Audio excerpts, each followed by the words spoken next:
Hello. We're here in my cellar. Actually, we're here in my closet that that has a lot of books, uh, old toys my son doesn't play with anymore, and a lot of just stuff we have stored. But for all intents and purposes, this is my pipe tobacco cellar, and I want to talk to you a little bit today about my philosophy of collecting pipe tobacco. It's a little different than my philosophy of collecting pipes, but it's very similar to how I would want to gather knowledge, right? Or how I would gather skills. And it's easy to remember. It's having a T-shaped skill set, right? That's what we'd consider it when you have a set of skills where you have a lot of things that you do pretty well, but then a few things that you're an expert on that you do extremely well, right? So that's kind of how I'm thinking about my pipe tobacco. And in fact, if we look at this as, instead of having deep knowledge or a deep collection, I want to think about it as an inverted T, where I have a lot of things that I have a little bit of stuff, right? But then there's a few things, very few tobaccos that I have a lot of in terms of volume, right? So let's talk about the breadth first. So I have a lot of these things. I'm like you, maybe not. Maybe you're that person that has one pipe tobacco and you just have pounds of it, and that's okay. But I am susceptible to advertising. I am susceptible to being worried about missing out on things. I'm also very susceptible to wanting to try new things, right? So there's a lot of these small batches that are put out. There's some of these things that I may want to just try because it's new. Maybe they're doing something new with the tobacco, treating it a certain way, or maybe it's just something kind of rare that I can't always get my hands on. Well, I'll buy those tins. In many cases, I'll buy multiples of those tins, and I will put one in a jar, and then I have a box over here with other tins that just never have been opened. This is the things that I've opened that I'll sample from periodically.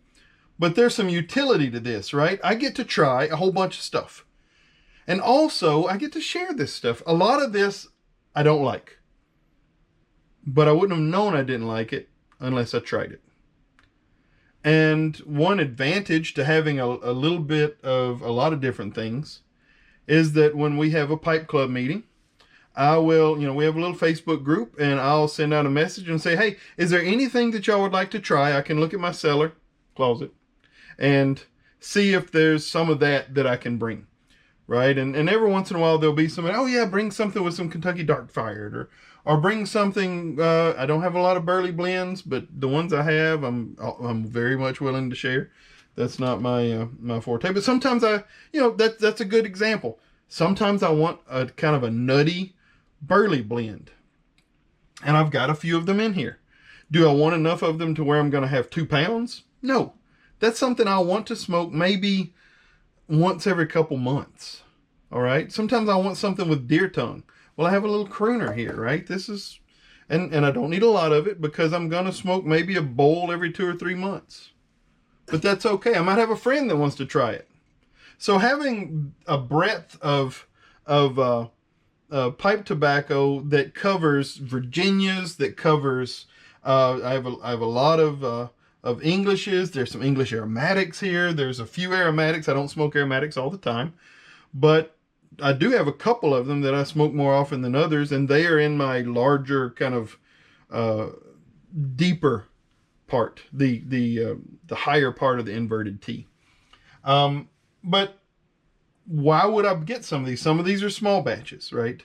Some of these are things that I hear about and want to try, but I don't necessarily want to jump into it and buy a pound, right? So I may order something. If I'm ordering a pipe from Peretti, I may pick up a small tin of one of their blends. If I'm ordering something already where I have just a little bit more that I need to get free shipping on, I'll do that. If I go to my local brick and mortar and I'm going to hang out there for a while, but I want to buy something, I'm not going to buy $100 pipe or $200 pipe. I'm going to buy either a couple ounces of their bulk, or I'll buy a tin. And those things just end up back at the house. Right, when I went to Ewan Reese, I picked up a few of their blends because I was there, and I'll come back to these sometimes, and remember my trip to Ewan Reese. If I run across some things like here's some pretty rare blends, right? I ran across these, I bought them. Do I smoke them? Not very often. I have some that's broken up, but these I'm hanging on to because they're rare, and because one day I may want to open them up and celebrate, right? Or maybe one day somebody will come along that wants to buy them from me, and I can buy a pipe or something else with the money. We're in this hobby, trading, selling, doing all that's sometimes part of the hobby.